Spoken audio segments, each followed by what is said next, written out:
They replaced me at 6:47 a.m. with a sterile automated message that appeared on my phone while I was still in bed. Their mistake wasn't the termination itself. It was forgetting who invented the neural compression algorithm that powered their entire data empire. My name is Allison Garrison. I am 39 years old, and on a Thursday morning that smelled of fresh rain and brewing coffee, my career at Horizon Solutions was obliterated by a notification that didn't even warrant a human voice. The message arrived as I was reaching for my phone to silence the alarm. A banner notification, cold and impersonal. Sender: HR Automation System. Subject: Employment Status Update. Immediate action required. For several heartbeats, I stared at the glowing rectangle in my hand. The world seemed to pause. Outside my bedroom window, I could hear the rhythmic patter of rain against glass, the distant hum of morning traffic, the neighbor's dog barking at something unseen. Everything felt aggressively normal, which made the notification feel like a crack in reality itself. I opened the message. The text was brief, surgically composed to minimize legal exposure. It spoke of organizational restructuring, of strategic realignment for fiscal optimization, of the company's appreciation for my valued contributions over the years. Then, in the fourth paragraph, it named my replacement as lead architect of the Helix Compression Project. Jordan Whitfield. The name hung there on my screen like a declaration of war. Jordan, the VP of Strategic Partnerships, whose most significant technical achievement was learning how to export data from Excel into PowerPoint without corrupting the formatting. Jordan, who had joined Horizon 18 months ago with a background in corporate sales and a talent for speaking confidently about technologies she fundamentally misunderstood. I had built Helix from absolutely nothing. The core algorithm had been born in my apartment, developed over 9 months of late nights and obsessive iteration, long before Horizon Solutions even knew my name existed. The neural compression system could reduce data storage requirements by 83% while maintaining perfect fidelity. It was computational poetry, elegant and revolutionary. And now Jordan Whitfield was going to run it. The notification offered no transition timeline, no handover protocol, no meeting invitation to discuss the change.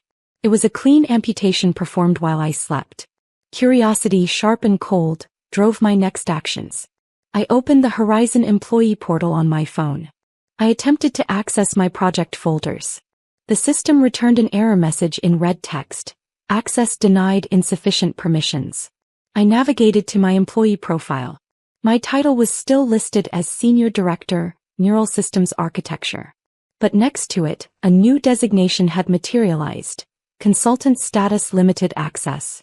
In the span of minutes, I had been transformed from architect to ghost. A visitor in the structure I had engineered from pure mathematics and determination. I didn't feel anger yet. That would come later. What I felt was a crystalline clarity, a calm recognition of the profound error they had just committed. I rose from bed and walked to my home office. The room was small, organized with the precision of someone who thinks in systems and structures. My personal workstation sat against the window, its 3 monitors dark and waiting. I didn't turn on the Horizon VPN. I had no interest in their network anymore. Instead, I opened my personal encrypted drive, the one that existed entirely separate from corporate infrastructure. Inside was a folder I had created 22 months ago, labeled simply, Foundation Documents. I clicked it open. The first file was a PDF stamped with the official seal of the United States Patent and Trademark Office. The filing date was June 3, 2 years prior. The title read, Neural Adaptive Compression System with Predictive Layering, Provisional Patent Application. The listed inventor, Allison Garrison. Filing entity, Garrison Technologies LLC. I had filed this patent 4 months before Horizon Solutions ever contacted me about a position. The intellectual property was mine before I ever walked through their glass doors, before I ever signed their employment contract. But that was only the first layer of my fortress. I opened the second document, a 40-page employment agreement with Horizon. Clipped to the final pages was a 3-page addendum I had negotiated personally, the one Jordan had apparently never bothered to read. The heading was clear. Intellectual Property Licensing Agreement Limited Field Use. My eyes found the critical language in Section 4, subsection C. I had spent 6 weeks refining this clause with my own attorney before signing anything. The text was precise. In the event the inventor is removed from operational leadership of the licensed project, or if attribution of inventorship is publicly stripped or materially diminished without mutual written agreement and a transition period of no less than 45 days, the exclusive license granted to Horizon Solutions shall immediately convert to a non-exclusive, revocable license. The inventor shall retain the right to cure this breach within a 72-hour window by restoring the inventor's leadership position and full public attribution. Failure to cure will result in immediate and permanent termination of all licensing rights. I read it twice, feeling the weight of each carefully chosen word. At the bottom of the page were two signatures, mine in black ink, and the bold, confident signature of Lawrence Carrington, Horizon's founder and former CEO, the man who had understood that to acquire brilliance, you must respect brilliance. He had signed it with his distinctive red pen, a slash of color that validated my terms. A promise that my invention would remain mine. Lawrence had retired 8 months ago. The new executive team, led by interim CEO Raymond Fletcher, had no memory of these negotiations. They saw only assets on a balance sheet, not the legal architecture that protected those assets. I took my phone and photographed the critical section, capturing the clause and Lawrence's red signature. The image was sharp, undeniable. I saved it to an encrypted cloud folder accessible only by me. I leaned back in my chair. The rain had intensified outside, drumming against the roof with growing urgency. Inside I felt perfectly still. They thought they were simply reorganizing management. They believed the asset was the code sitting on their servers, the brand name they were so eager to commercialize, the market opportunity they wanted Jordan to exploit. They had forgotten that Helix doesn't belong to Horizon Solutions. Helix belongs to Garrison Technologies LLC. And I am Garrison Technologies LLC. This fortress I had constructed, this legal mechanism designed to protect my life's work, wasn't built in a moment of paranoia. It was engineered over years of careful observation and cold calculation. It began long before Horizon knew I existed. The origin point was my spare bedroom in Seattle, where I had spent 11 months consumed by a problem that had obsessed me since my doctoral work in computational mathematics. Data storage was becoming humanity's most expensive infrastructure challenge. Every year the digital universe doubled in size and compression algorithms had hit a mathematical wall. I wanted to shatter that wall. I worked in isolation, funding myself through consulting projects, living on minimal expenses. The breakthrough came at 2 a.m. on a Tuesday.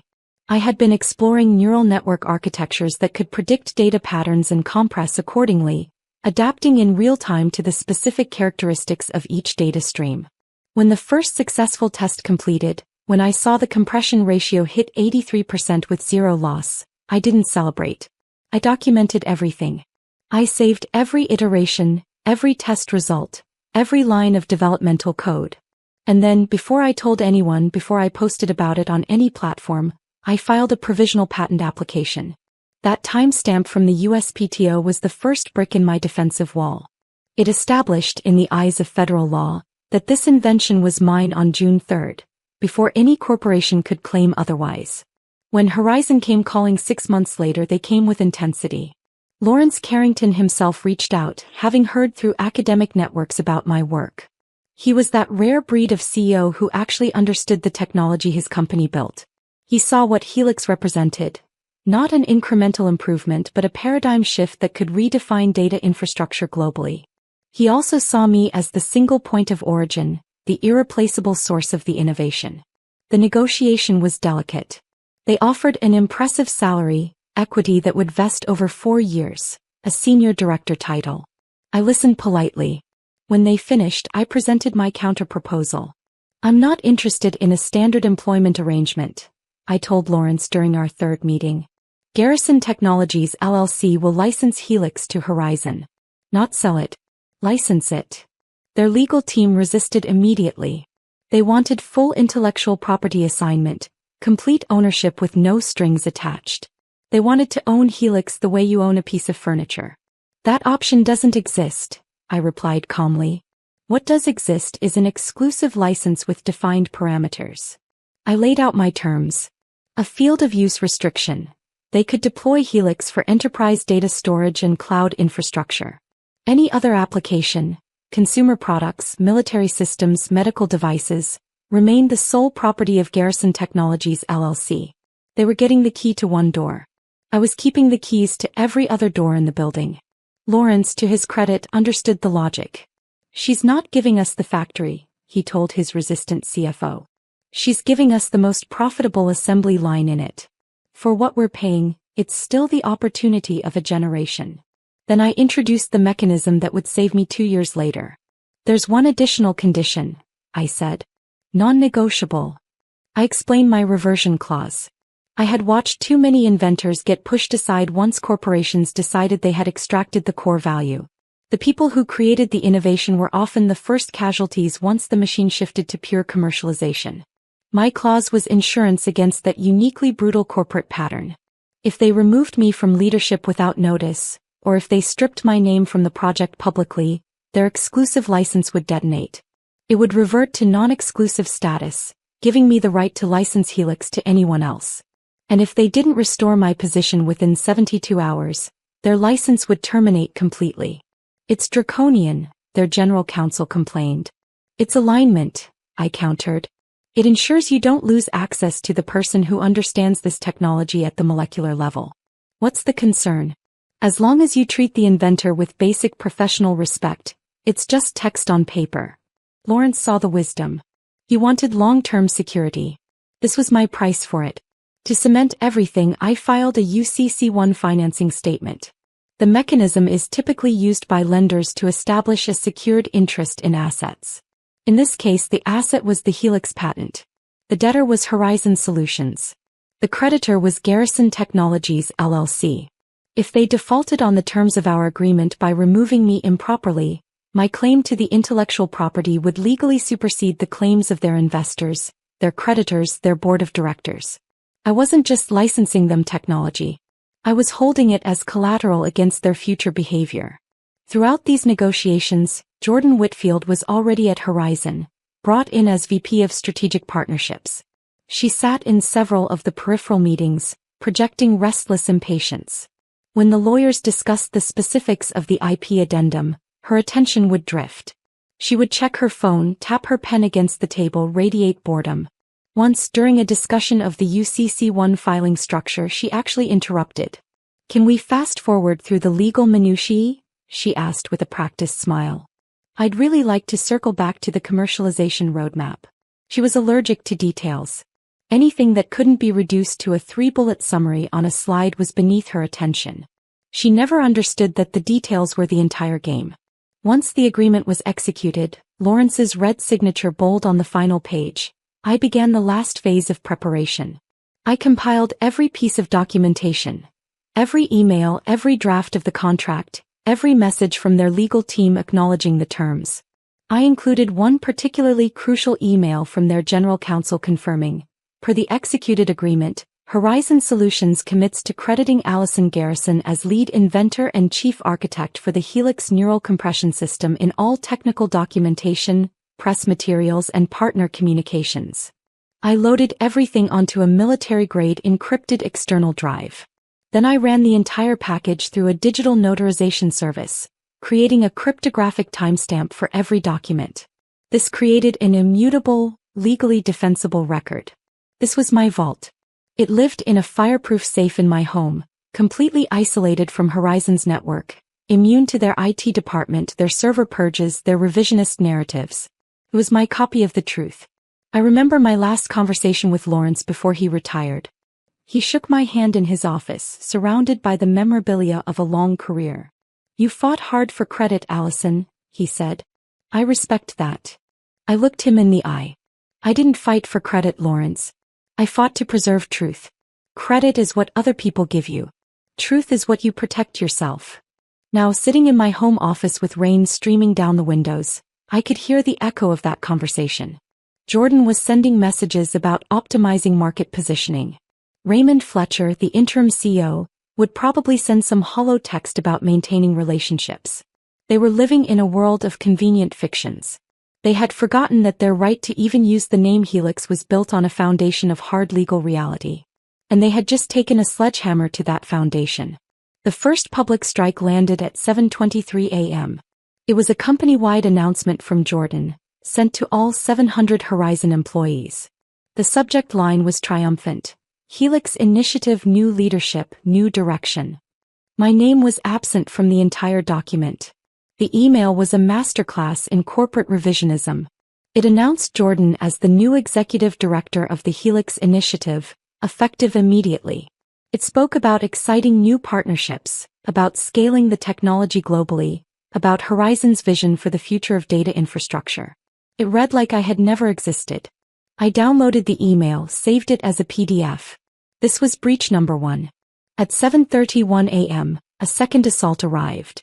An email from Horizon's Public Relations Department, distributed to a limited list of senior staff.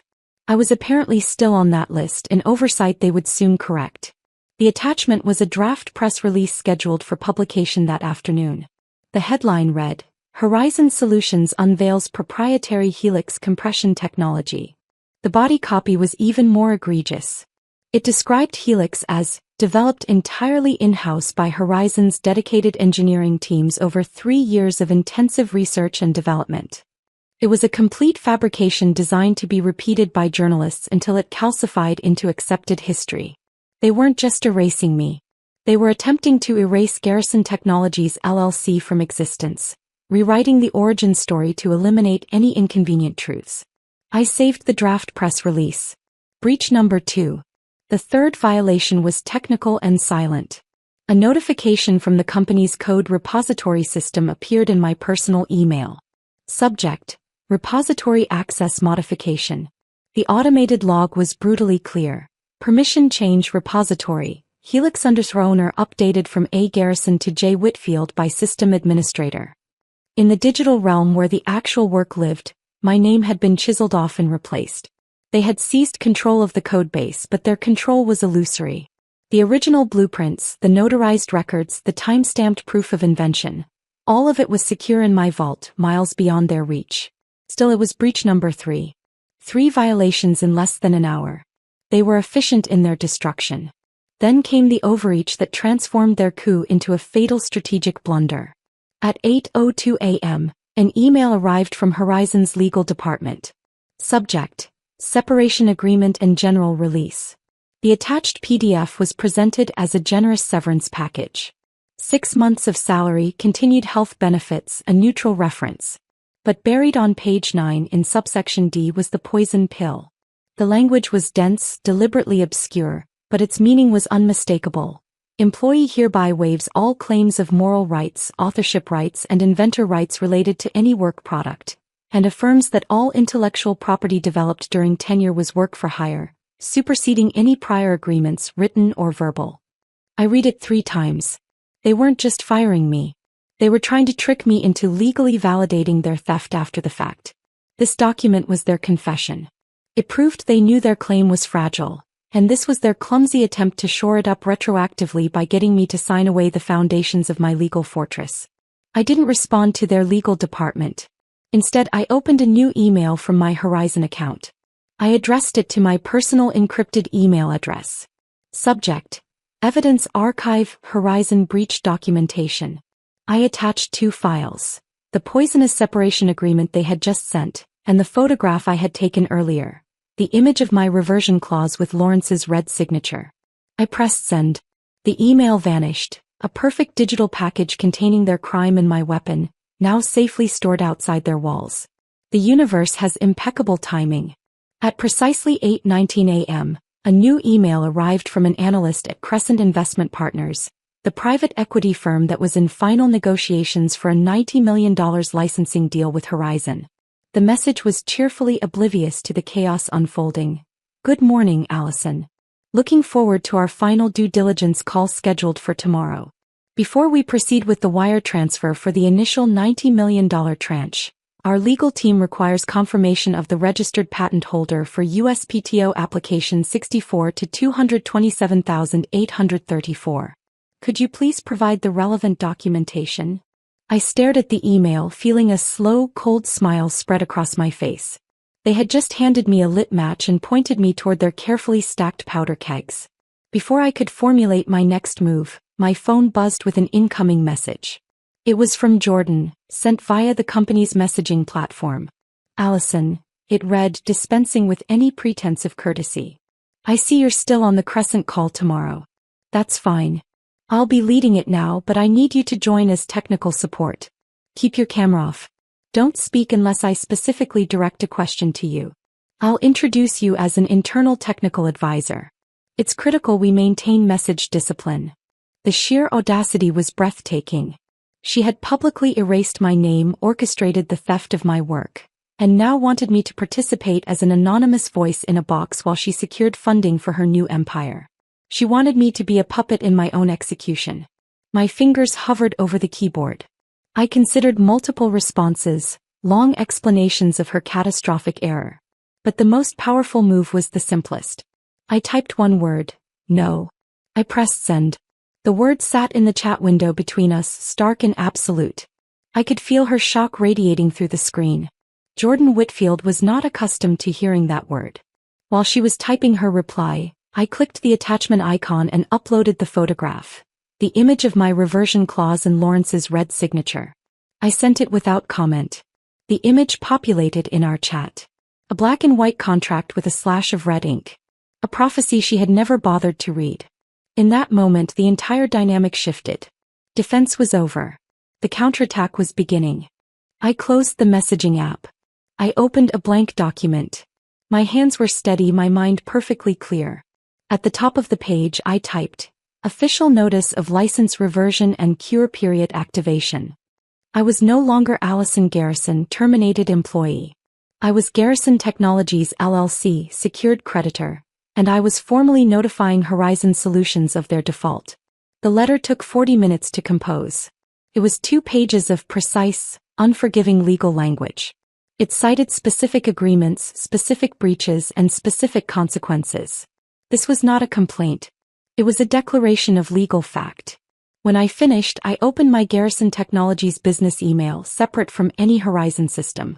I composed a new message. The recipient list was carefully curated for maximum impact. General Counsel, Horizon Solutions. Raymond Fletcher, Interim CO. Jordan Whitfield, VP Strategic Partnerships. CC. Director of Legal, Crescent Investment Partners. Senior Partner, Peak Ventures. Managing Director, Cornerstone Capital Group. I wasn't just informing the company of their breach. I was informing their entire $320 million pipeline. The body of the email was surgically brief.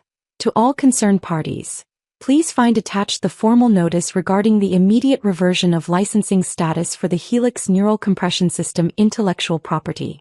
All exclusivity rights are hereby suspended per the governing IP agreement. The 72-hour cure period is now in effect. I attached the PDF. I pressed send. The first domino fell. Next, I opened my web browser and navigated to the Secretary of State's business portal.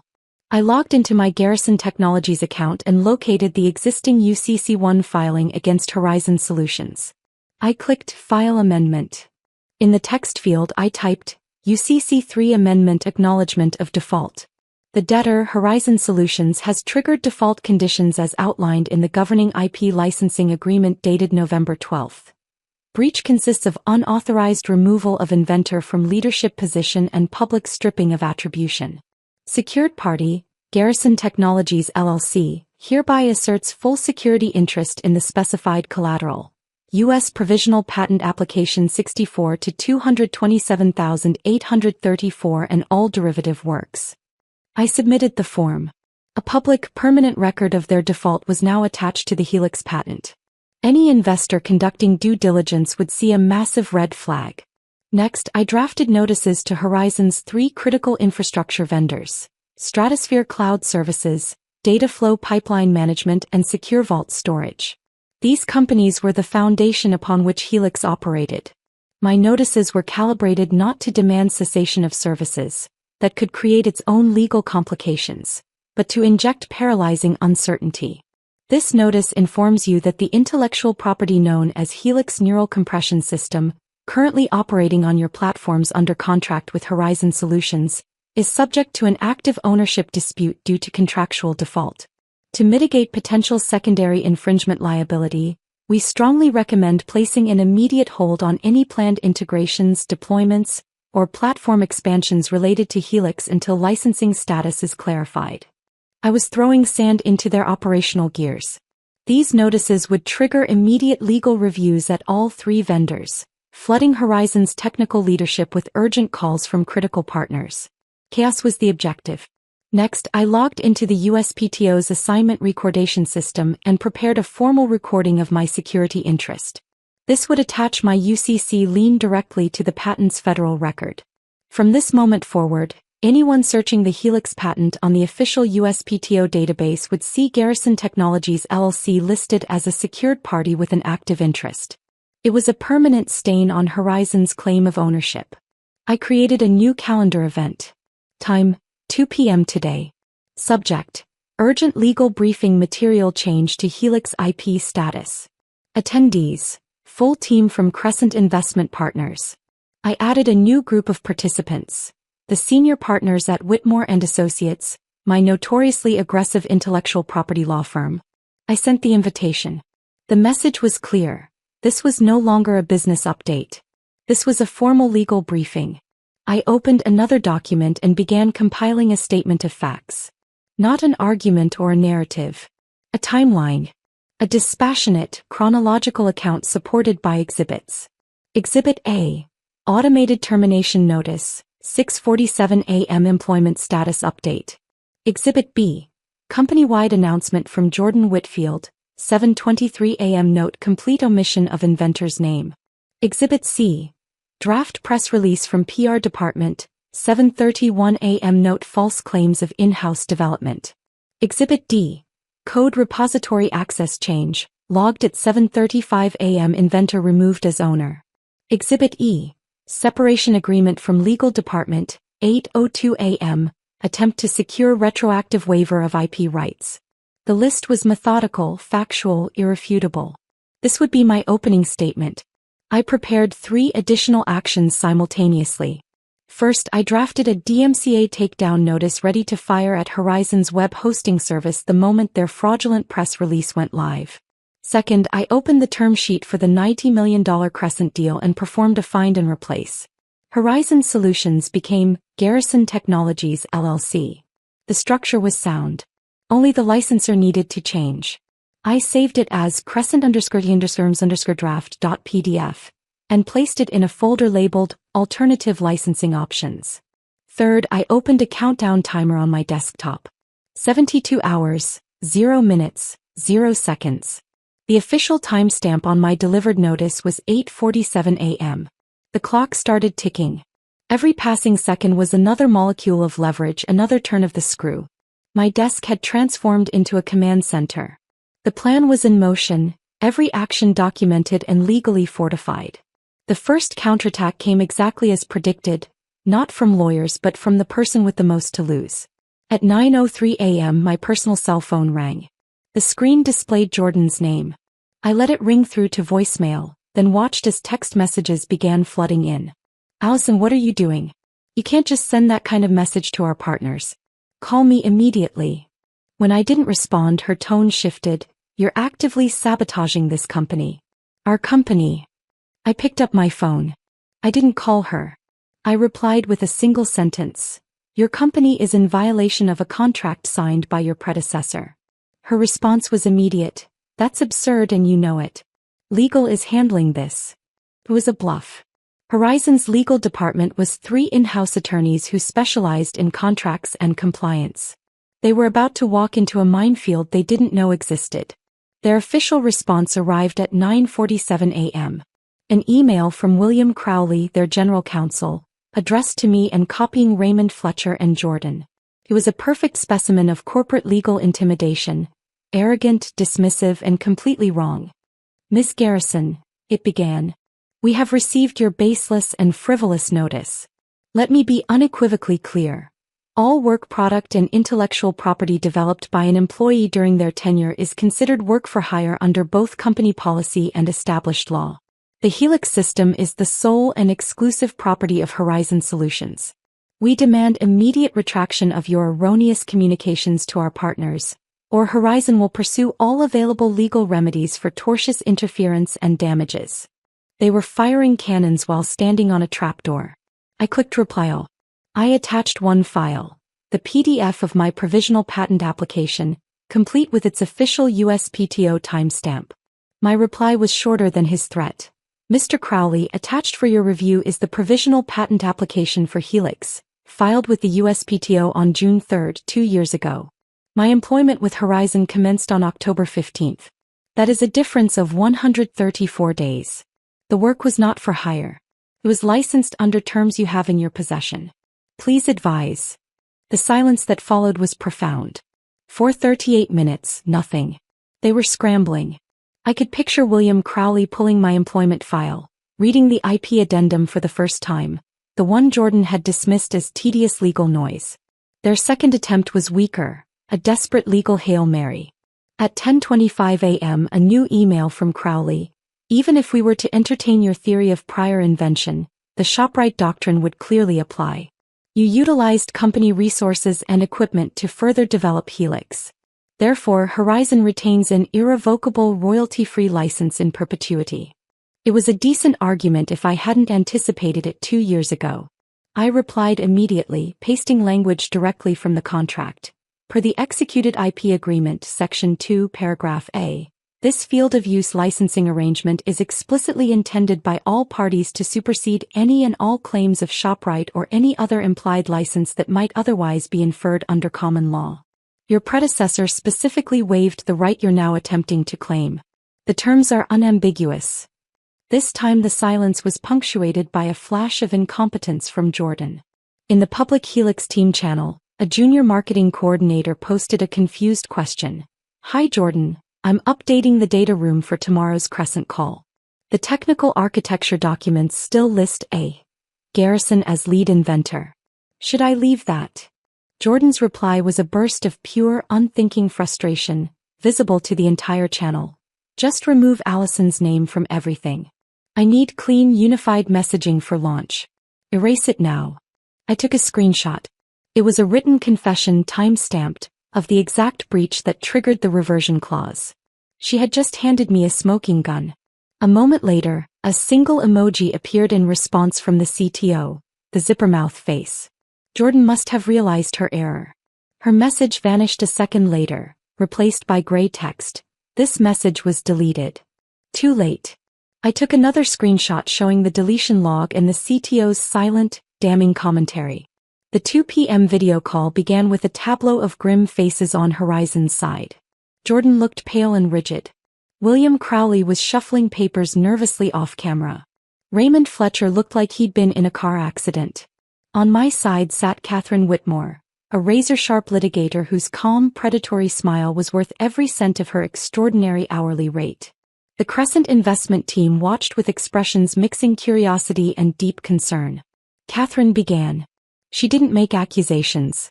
She simply read from my statement of facts, a dispassionate chronological account from the 6:47 a.m. termination through Jordan's deleted message. When she finished, heavy silence filled the virtual room. The lead partner from Crescent, a man named Douglas Hampton, unmuted. He ignored Catherine and me entirely, speaking directly to Raymond Fletcher. Mr. Fletcher, putting aside the contractual dispute for a moment, I have a simple due diligence question. Who is listed as inventor and original applicant on the USPTO filing for this technology? The question was a precision rifle shot. On screen I watched the Horizon team. Fletcher looked at Crowley. Crowley looked at Jordan. Jordan stared at her hands. No one spoke. The silence stretched. 10 seconds. 20. 30. At 47 seconds, the silence had provided a louder answer than words ever could. I unmuted my microphone. I can answer that, Mr. Hampton. The applicant of record for USPTO Provisional Patent Application 64 to 227,834 is Garrison Technologies LLC. The secured party of record for UCC filing 2024 to 7743 is also Garrison Technologies LLC. William Crowley finally spoke, his voice strained. This is clearly a complex situation requiring further review. Horizon is prepared to issue a formal cure statement within 10 business days. I cut him off. Mr. Crowley, if you refer to Section 4, subsection C of the executed agreement, the document you claimed this morning was irrelevant. You'll find the cure period is explicitly defined as no more than 72 hours from notification. Your legal department received that notification at 8:47 a.m. I let that land. I could see blood draining from their faces as realization crystallized. This is not an open negotiation, I continued, leaning toward my camera. This is a cure period. You do not have 10 days. You have 61 hours and 14 minutes before your license to use my technology is permanently and irrevocably terminated. The digital conference room felt like a courtroom. Catherine Whitmore pulled up a document on her screen share. For the record, she said, I'm now displaying the signature page of the IP licensing agreement executed on November 12th. You'll note the signatures of Allison Garrison and Lawrence Carrington, then CEO of Horizon Solutions. Mr. Carrington's distinctive red ink is clearly visible. Douglas Hampton from Crescent leaned forward. Ms. Garrison, if this cure period expires without resolution, what is the status of the technology? Per Section 4, subsection D, I answered, failure to cure results in immediate and permanent termination of all licensing rights held by Horizon Solutions. The technology reverts entirely to Garrison Technologies LLC, free to license to any party we choose. I paused deliberately. I should mention that I've already received preliminary interest from other parties, should the current licensing arrangement fail. It was a calculated bluff with enough truth to make it credible. I had been approached by competitors over the years. I'd always declined. But they didn't need to know that. Hampton's expression hardened. He looked at Raymond Fletcher with cold finality. Mr. Fletcher, effective immediately, Crescent Investment Partners is placing an indefinite hold on the $90 million tranche scheduled for tomorrow. All capital deployment is suspended pending complete resolution of this intellectual property ownership issue. Do not contact us. We will be in touch. Before anyone from Horizon could respond, Hampton and his two associates vanished from the call, leaving gaping black squares on the screen. The remaining parties sat in stunned silence. Fletcher looked nauseated. Jordan was staring as if she couldn't comprehend what had just happened. I let the silence sit. Then I delivered the final statement not for them but for the record. For the minutes of this meeting, let it be noted that Garrison Technologies LLC stands ready to engage in good faith licensing discussions to ensure continued development of the Helix neural compression system, as soon as the current licensing uncertainties are resolved to our satisfaction. Catherine and I clicked leave meeting simultaneously, plunging Horizon's leadership into a silent virtual room to contemplate the ruins of their morning. I didn't linger in the aftermath. I stood from my desk and began the physical process of reclamation. I walked to my bookshelf and pulled my personal reference books, my annotated copy of Nuth, my worn edition of Introduction to Algorithms, and placed them in my bag. Let them keep the desk and the corporate laptop. I was taking the knowledge. The sound of rapid footsteps